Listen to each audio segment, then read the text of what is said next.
Assalamualaikum warahmatullahi wabarakatuh. Perkenalkan dulu, eh, yang akan mempresentasikan ada 3 orang. Saya sendiri, yaitu Nawal Ginanjar Rahmatullah. Kemudian nanti akan dilanjut oleh M. Andi Ginanjar.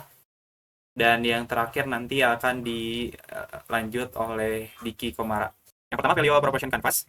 Untuk value proportionnya, kita produk dan servicenya itu adalah game. Game ini nantinya demo itu yang kita buat pertama itu demonya nantinya kalau misal sudah jadi sudah diterima oleh pengguna, nantinya baru kita akan merilis game penuhnya, membuat game penuhnya. Nah, untuk seni digital ini ada musik, ada artwork, lalu ada eh, cerita-ceritanya, banyak lah pokoknya. Kalau seni digital ini nantinya masuknya ke ranah kreatifnya. Terus ada merchandise-nya, misalkan ganci, gantungan kunci gitu, atau card atau deathmatch dan lain sebagainya.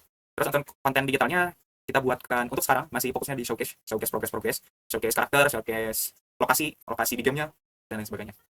Nah, untuk game kreator itu menampilkan budaya Indonesia dengan cara yang modern, lalu menggabungkan unsur musik tradisional ke dalam gamenya tadi. Terus menyediakan konten dan merchandise yang tadi dari produk dan service. Lalu ada pen relievers-nya mengubah pandangan bahwa budaya lokal itu kuno. Ini dasar dasar pertama kita membuat digital startup pada kala ini. Lalu menyediakan hiburan edukatif dan interaktif, yaitu game pertama kita yang sedang kita buat saat ini yaitu Cakrakala. Nanti kedepannya mungkin bisa menambah game-game yang lain yang kita fokuskan ke story-story, misal di wayang, di story-story lama Sunda gitu. Lalu ada yang terakhir untuk meningkatkan daya tarik budaya melalui visual dan audio digital. Nah, kita fokus utamanya itu penyampaiannya melalui visual. Jadi penyampaian budaya-budayanya ini tidak tidak secara langsung, tidak seperti mengajarkan, tapi bagian dari si gamenya ini. Nah, melalui visual dan audio. Lalu untuk customer segments-nya, untuk customer jobs, yaitu mencari hiburan, lalu mengenal budaya Indonesia, seterusnya mendukung karya lokal, dan mengoleksi merchandise. Biasanya suka ada tuh kolektor-kolektor game yang memang sering mengkoleksi merchandise dari game kesukaannya. Lalu ada games itu terhubung dengan budaya Indonesia, khususnya budaya Sunda. Lalu pengalaman yang seru dan juga edukatif. Lalu mendapatkan produk dan konten budaya dan bisa mendukung karya anak bangsa. Nah, untuk fansnya uh, malas belajar tentang budaya lokal. Jadi rata-rata mungkin karena dulunya itu tekstual ya, pengajaran budaya-budaya itu jadinya kurang kurang menarik bagi kalangan-kalangan anak muda. Jadinya kita buatkan game ini supaya menarik bagi mereka, dekat dengan mereka. Selanjutnya, tidak mempunyai cukup dana untuk pergi ke tempat yang kuat akan budaya di dunia nyata. Tidak cukup dana saja, mungkin ada malu, ada minder dan lain sebagainya kalau pergi ke dunia nyata, ke acara-acara khusus budaya di dunia nyata. Selanjutnya, saya akan membahas bisnis model kanvas. Untuk customer segmennya, yaitu gamer pecinta genre Metroidvania, action adventure, dan 2D pixel. Lalu indie game enthusiast, kemudian penggemar cerita fiksi, filosofis bertema waktu, kemudian game offline. Jadi ini kan karena gamenya game untuk perorangan, jadinya tidak perlu menggunakan internet sama sekali. Kemudian orang-orang yang tertarik dengan budaya lokal, komunitas developer dan gamer indie, dan difokuskan pasarnya adalah pasar Asia Tenggara dan global. Kemudian ada value proportion. Value proportion di sini ada beberapa poin. Yang pertama ada game Metroidvania 2D dengan cerita unik bertema waktu. Kemudian pixel artnya yang berkualitas dan musiknya juga nanti emosional, sedikit emosional. Kemudian gameplaynya itu gameplay eksplorasi karena Metroidvania ya. Dan genrenya Metroidvania. Kemudian bisa dimainkan secara offline tanpa koneksi internet. Ditambah lagi nanti demonya itu bisa dimainkan secara gratis. Jadi demo ini sebagai pengukur juga bagi kami pengembang untuk mengetahui apakah ada bugnya kah, ada kekurangannya kah dari gamenya, dan lain sebagainya. Nanti ini terhubung dengan komunitas kalau kalau memang sudah jadi. Terus penggabungan budaya Sunda, fokusnya itu di aksara Sunda, di rune di gamenya, lalu artefaknya, lalu nama karakternya. Ditambah lagi kita menambahkan aspek-aspek wayang golek, aspek-aspek cerita-cerita lama yang dibalut kembali dengan unsur-unsur yang sudah saya sebutkan tadi. Kemudian ada musik dengan alat musik tradisional tentu saja. Untuk customer relationship, nah ini aktif di media sosial dan komunitas gamer indie. Kemudian ada dukungan melalui email atau Discord untuk laporan bug dan masukan. Nah, ini untuk nanti demonya ya. Nanti di demonya di halaman utamanya ada opsi untuk masuk ke Discord-nya kah atau melaporkan bug-nya via form gitu lah. Kemudian ada blog dan sneak perkembangan gamenya melalui sosial media kita. Lalu ada feedback loop melalui early access game demo. Untuk channelnya kita didistribusi melalui itch.io. Untuk sekarang fokus kita uploadnya itu itch.io, tapi nanti diharapkan bisa juga dimasukkan ke platform lain seperti Steam. Kemudian untuk sosial medianya kita punya YouTube, punya Facebook, punya Instagram dan TikTok juga. Ketiganya aktif mengupload progres kita dari mulai pengembangan karakter, pengembangan environment dan lain sebagainya. Kemudian ada komunitas game indie dan kolaborasi dengan konten kreator. Untuk revenue streamnya ada donasi funding. Ini saat ini kita fokuskan dulu untuk revenue streamnya itu di donasi dan funding karena belum ada biaya dari pengembangnya untuk membuat game sepenuhnya. Kemudian jika dikembangkan lebih lanjut, penjualan game via Steam atau itch.io, lalu DLC tambahan ini seni digital tadi bisa masuk ke sini, bundle dan diskon musiman, soundtrack terpisah di Spotify, YouTube dan lain-lain, lalu ada merchandise juga. Kemudian untuk key partnernya yaitu dosen jurusan, em, karena kita membuat ini awalnya khusus untuk matkul kuliah, tugas-tugas kuliah. Kemudian komunitas game lokal dan kampus, ini event-event di kampus. Kemudian komunitas game dev di Discord, di Reddit, di Facebook, dan di sosial media lainnya. Untuk platform distribusinya juga di itch.io. Kemudian influencer dan konten kreator game indie. Ini kalau misal gamenya sudah jadi, kita bisa mengkontak mereka. Untuk key activities, desain dan pengembangan gamenya, lalu penulisan cerita dan cutscene, kemudian pembuatan demo dan playtesting, lalu ada pemasaran awal, video pengenalan di YouTube, dan pengumpulan feedback dari pemain. Untuk key resource-nya, tim intinya ada game designer, programmer, artis, musisi, dan admin sosmed. Kemudian ada engine gamenya juga, kita menggunakan Aseprite, kemudian Godot untuk engine-nya. Kemudian ada komputer dan software pendukungnya ini, ya Godot tadi, Godot Engine, Figma, FL Studio untuk pembuatan musiknya. Kemudian ada aset digital dan dana pribadi. Ya, untuk sekarang kita masih menggunakan dana pribadi. Untuk strukturnya ada listrik dan konsumsi, ini untuk sekarang. Nah, jika dikembangkan lebih lanjut lagi, ada pengembangan gamenya, biaya lisensi dari engine-nya dan software-nya juga. Kemudian aset visual dan audionya, art, musik, suara, apakah nantinya akan menyewa orang atau bagaimana, kita belum menentukan. Biaya distribusi dan platform fee-nya, kemudian promosi dan konten, poster, video, trailer, kemudian posting terakhir.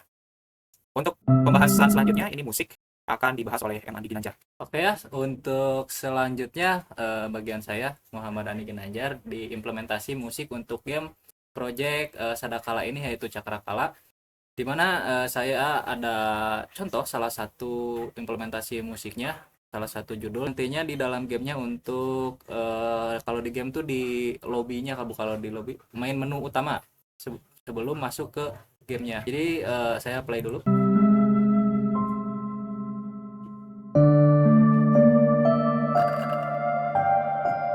Ternyata judul musiknya itu Sesambat Rasa ya teman-teman. Sesambat Rasa ini original soundtrack yang bisa dilihat dari salah satu platform YouTube, yaitu di salah satu channelnya Sadakala Group. Judul musiknya Sesambat Rasa, original soundtrack, genre musiknya orkestra bertemakan gelap. Temponya di sini dipakai 120 BPM ya, atau ketukan per menit, dan elemen-elemen yang ada pada musik ini seperti yang tadi sedikit diperlihatkan, yaitu ada piano, suling, vibraphone, angklung, dan juga pad. Di mana piano ini menggunakan chord yang dasar yaitu D minor dan C, dengan variasi dark chord yang dinaikkan satu not piano, ada salah satu not piano yang dinaikkan sedikit agar variasi chord dari D minor ini menjadi dark gitu. Fungsinya untuk menambahkan suasana sedih dan menambahkan melodi juga di dalam chord. Untuk suling melengkapi melodi dari piano, vibraphone juga melengkapi melodi dari piano dan suling. Angklung menambah sedikit nuansa alat musik Sunda ya. Selanjutnya ada pad. Pad ini untuk menambahkan suasana sedih dan horornya. Nah, di bagian sini adalah suara angklung teman-teman. Ini yang atas ada suling, piano, vibraphone, dan yang tadi di bawah ada pad.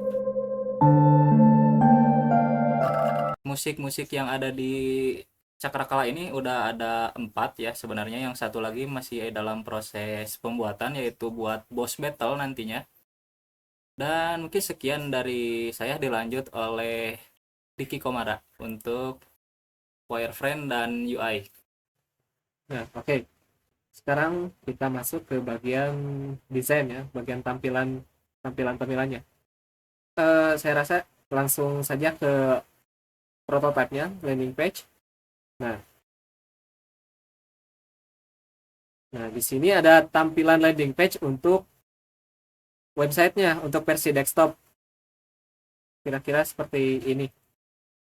Oke, dimulai dari home dulu, kemudian ke about, ke kontak. Sekarang untuk tampilan versi HP-nya atau versi mobile-nya. Nah, jadi seperti ini nih. Tampilan pertamanya. Klik hamburger menu, nanti akan memunculkan sebuah hopper yang ada menu-menu di landing page ini. Kita scroll ke bawah, nanti tampilannya akan seperti ini kira-kira kalau dibuka di HP.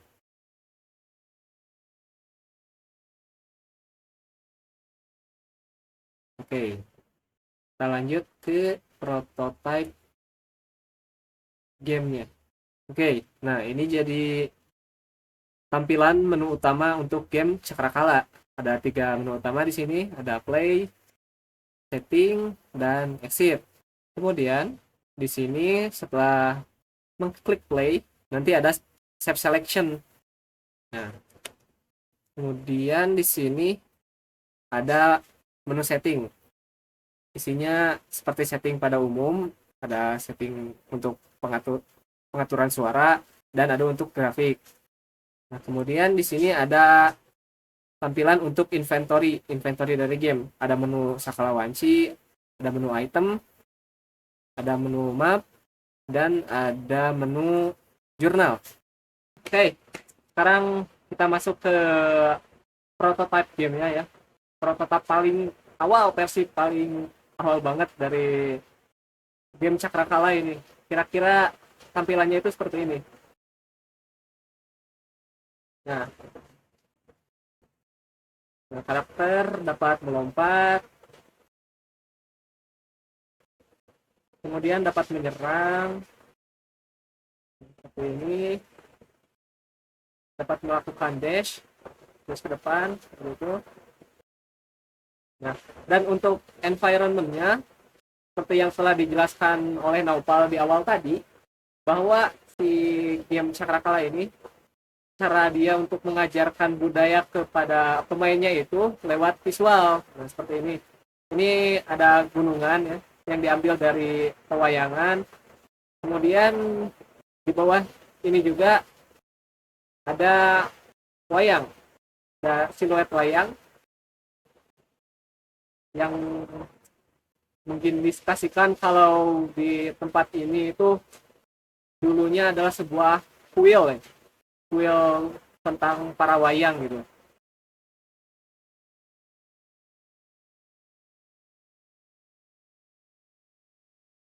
Nah, kira-kira seperti itulah gambaran kecil dari game Cakrakala. Untuk depannya mungkin akan banyak sekali tambahan-tambahan map. Yang ini itu salah satu dari banyak map yang akan kita buat. Yang ini tuh Temple Area 3. Nah, yang ini juga ada Temple Area 2, yang ini itu Temple Area 1. Nah, yang ini tuh ada Cave Area 3 dan udah dipasang animasi waterfall. Ada NPC juga di sini. Ini untuk Cave Area 2 dan ini untuk karakternya. Karakter utamanya. Oke. Sekian presentasi dari kelompok Cakrakala. Mohon maaf bila ada kekurangan. Wabillahi taufiq wal hidayah. Wassalamualaikum warahmatullahi wabarakatuh.